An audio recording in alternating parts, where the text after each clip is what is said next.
c'était un jongleur de mots. Aujourd'hui, dans votre édition des locales, 2 comédiens rendent hommage à Raymond DeVos sur la scène du théâtre des Marronniers à Lyon.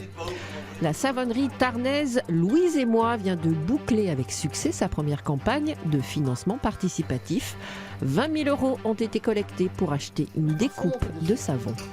Mais d'abord, cette autre souscription sur Internet qui a permis à un SDF de La Rochelle de s'offrir son propre voilier. Salut. Pour Claude, le vent a enfin tourné. Ce bateau, baptisé Tinavire, c'est chez lui désormais. Avec les 1 400 € récoltés sur Internet grâce à un bel élan de solidarité, cet ancien sans-abri a pu s'offrir ce petit voilier de 7,20 m, un point d'ancrage après presque une année d'errance. C'est ma maison. Voilà, je suis heureux. Je m'inquiète de rien du tout. Je peux dormir sur mes 2 oreilles. Là, moi, j'ai prévu de changer le petit tableau électrique. Et puis, une fois qu'on aura fait ça, tirer aussi une prise en 220 pour qu'elle soit fixe. Je vais faire une petite cabine avec un petit rideau. Mes 2 filles, vu que j'ai 2 filles, c'est pas une fille et un garçon, donc ils dormiront là. Et moi, je ferai une couchette pour moi, pour là. Voilà. Ça va être bien. Oui. Mais ils savent, hein, mes enfants, que j'ai un bateau. On vient quand sur le bateau? J'ai dit attends un petit peu, s'il te plaît. Pour retaper et équiper Tinavire, Claude peut compter sur Cyril, son bienfaiteur. Ce chauffeur de car au grand cœur lui a d'abord offert l'hospitalité avant de lancer un appel aux dons, une cagnotte en ligne qui court jusqu'à fin mars pour aider Claude à s'installer. Tous les fonds qui seraient encore réunis après l'achat du bateau serviront notamment à le rééquiper antérieurement, à financer le peu de choses qu'il faut à l'intérieur. Avec l'argent de son RSA, Claude pourra payer sa place au port des Minimes, environ 170 € par mois. Un nouveau départ pour cet ancien maçon, plus qu'une maison. Un nouvel horizon. À Pau, le débat sur le rythme scolaire fait son retour. La question du passage à la semaine de 4 jours a été posée lors d'une table ronde. Le sujet est loin de faire l'unanimité chez les parents d'élèves. Les écoles de Pau devraient-elles passer à la semaine de 4 jours? Telle était la question posée lors d'une table ronde. Depuis 2013, les petits Palois travaillent le mercredi matin et les professionnels semblent satisfaits.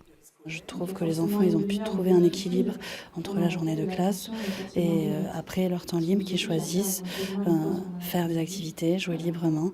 Et du coup, voilà, c'est un bon compromis. Il s'agit d'abord de respecter le rythme de l'enfant pour favoriser sa réussite scolaire. Je suis enseignante en maternelle, donc c'est vrai que les enfants sont plus disponibles le matin aussi. 5 demi-journées, c'est vraiment intéressant. Alors, il y a de l'absentéisme, mais moi, je trouve que depuis l'année dernière, il y en a moins. Pour les parents, la semaine de 4 jours ne fait pas non plus l'unanimité. Sylvain est papa de 2 petites filles. L'une dans le public travaille le mercredi matin, l'autre dans le privé n'a cours que 4 jours. Pour relancer la machine, on va dire le jeudi matin, on sort un petit peu plus les rames. Et c'est plus difficile d'avoir ce rythme un petit peu cassé que d'avoir un lever à peu près à la même heure, 5 jours par semaine. Mais les débats ne sont pas finis. Pau pourrait passer à la semaine de 4 jours comme le fera d'ailleurs Bordeaux en septembre prochain. La mairie envisage toutes les options et leurs conséquences. Le passage à la semaine de 4 jours nous ferait sortir du schéma directeur voulu par l'Éducation nationale, ce qui veut dire que la ville ne percevrait plus les aides de l'État. Des aides qui vont de 50 à 90 € par élève et par an.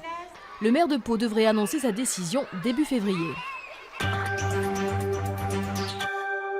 À Villemur-sur-Agout, dans le Tarn, Louise et moi, une savonnerie artisanale, fabrique depuis 7 ans des produits cosmétiques bio. La PME a lancé avec succès une campagne de crowdfunding sur Internet pour moderniser son outil de découpe. Découper ce bloc de savon de 10 kg est un exercice laborieux pour Véronique. Et maintenant, il faut monter dessus. Voilà. Vous comprenez ce que ça donne. Dans leur savonnerie de Villemur-sur-Agout, baptisée Louise et moi, les créateurs de savons artisanaux ont besoin de toute leur force physique. 140 kg de savon, c'est le poids dont Véronique partage la découpe au quotidien. Entre les fils qui cassent et les tendinites, l'acquisition d'une découpeuse devient indispensable pour soulager les salariés. Le prototype qu'on est en train de finaliser, il va mettre 20 minutes pour couper ce qu'on fait en 5 heures. Cette machine de découpe automatique est conçue à Groyet. Elle coûte 17 000 €, une somme que l'entreprise compte récolter par le financement participatif. Pour la savonnerie, la recette est simple, sensibiliser ses clients et les convaincre de l'aider à rassembler 20 000 € en 40 jours. Une plateforme spécialisée relaie la souscription.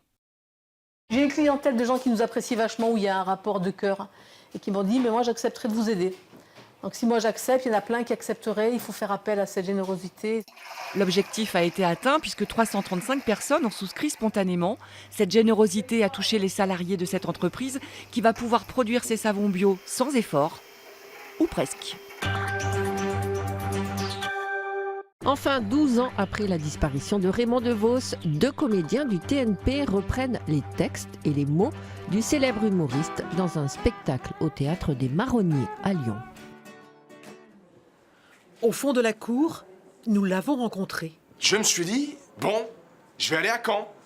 Raymond DeVos, rêvons de mots. Je vais pour prendre le car. Je demande à l'employé. Pour quand, quelle heure? Pour quand? Si vous ne me dites pas où, comment voulez-vous que je vous dise quand? Dans le petit théâtre des Marronniers, il nous offre les mots de DeVos, des sacs de mots toujours aussi truculents, parfois tordus, de rimes infiniment riches et d'inoubliables contrepétries.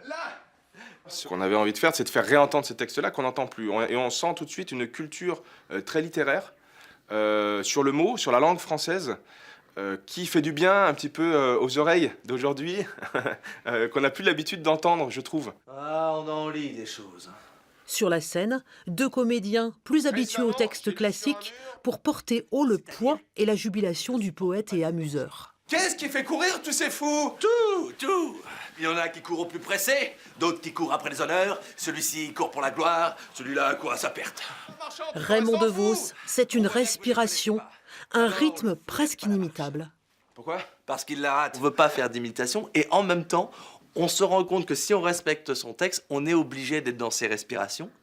Et vu que c'était vraiment lui qui écrivait pour lui, pour son corps, il y a quelque chose aussi de corporel chez lui, eh bien, si on voulait rentrer dans la comédie, il fallait absolument respecter ce texte. Et au bout d'un moment, il y a des gens qui nous disent « Oui, mais on entendait ses respirations ». Des textes que nos 2 compères ont même mis en musique. Prenez-les au mot jusqu'au 22 janvier dans une salle presque toujours comble, ou en tournée à partir du 22 juin. Je hais les murs qui soient en dur, qu'ils soient en mou. Je hais les haies qui nous emmurent. Je hais les murs qui sont en mou.